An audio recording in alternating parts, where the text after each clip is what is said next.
Hi, my name's Phil. I like to talk about politics, and in this video I'd like to discuss the battle lines being drawn within the Tory party. And no, I don't actually mean between Jenrick and Badenoch, because that will happen. It's the One Nation Tories. They look like maybe they're going to start fighting back against the far right, even as there are moves to protect the new leader from another bout of regicide. But first, for daily political commentary, please click the subscribe button so you don't miss out.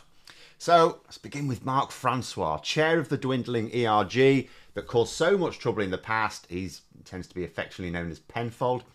He's been arguing that whoever wins the leadership contest will have a mandate from the party and so shouldn't be deposed by MPs. Now, I wonder if he'd have said the same thing if it were between Cleverly and one of the far-right candidates. But anyway, it was pointed out to him that the same applied to Liz Truss. He said.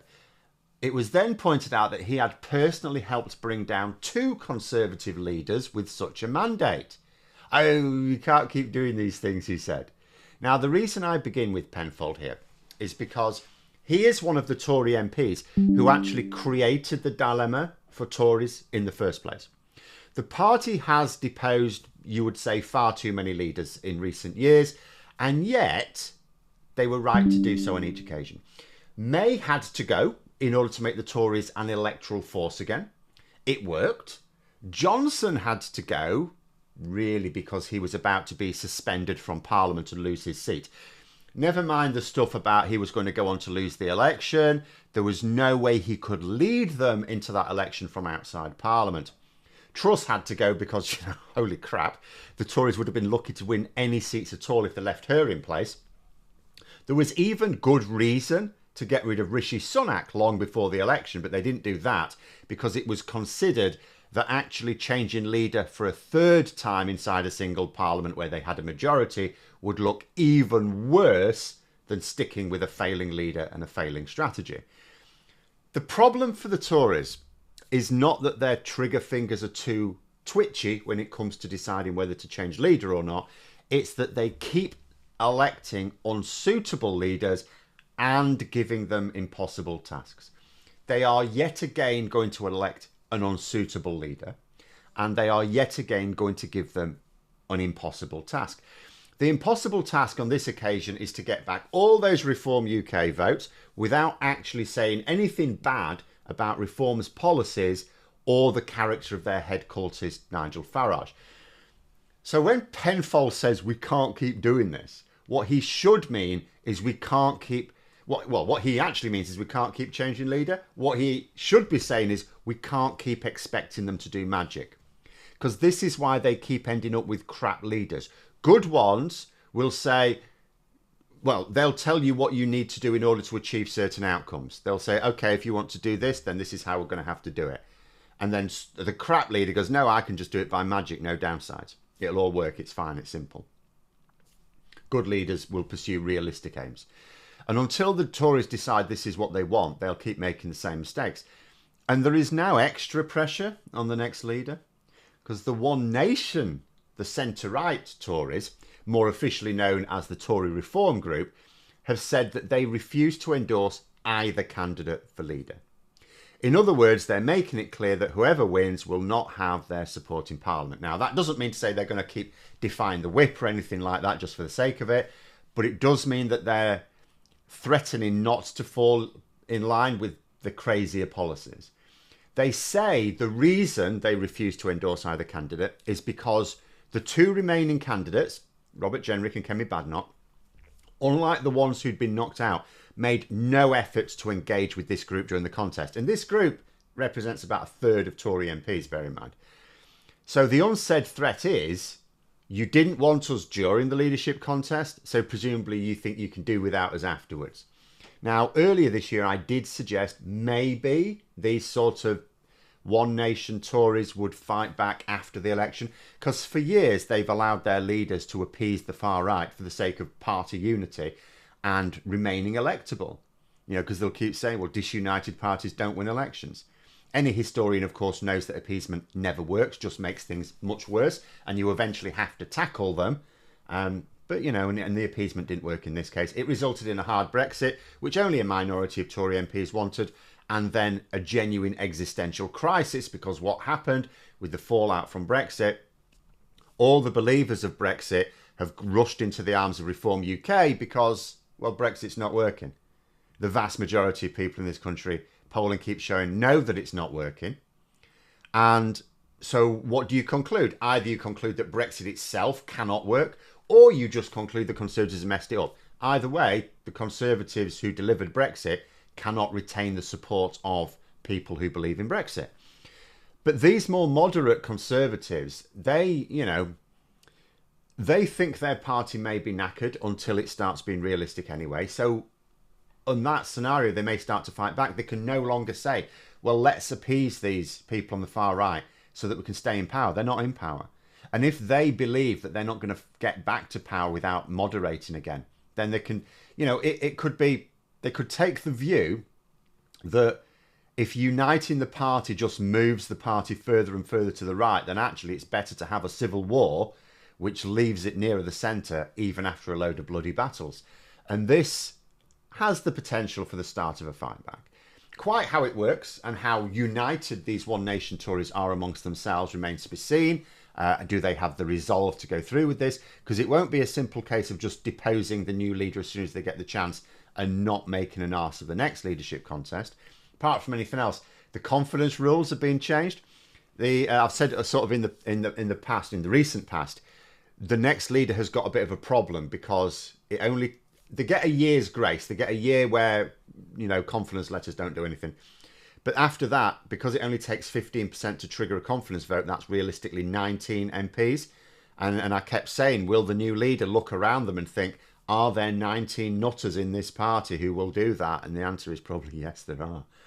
So Bob Blackman, the chair of the 1922 committee now, has taken over from Sir Graham Brady.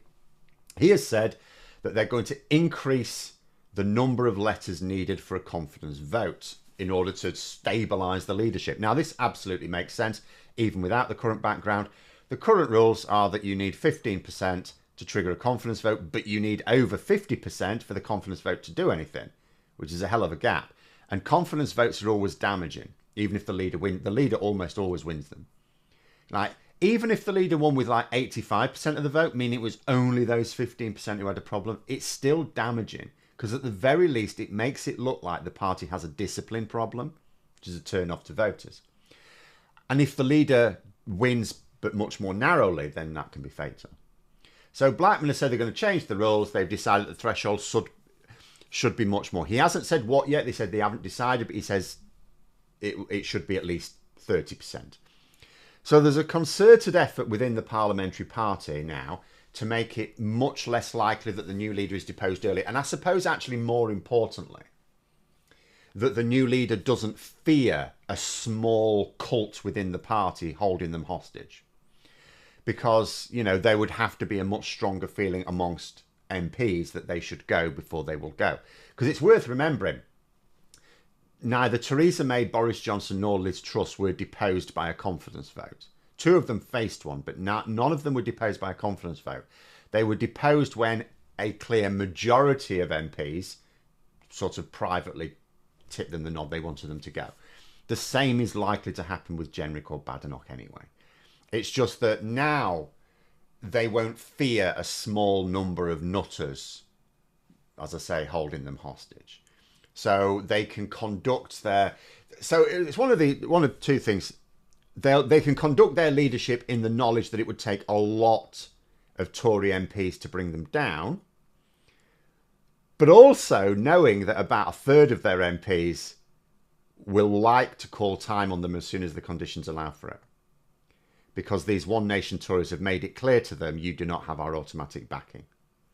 And you know what? If this is now down to the members, the party members, if the party members support either Badenoch or Jenrick very strongly, in other words, if there's a clear winner amongst the membership vote, well, that puts the leader in a stronger position.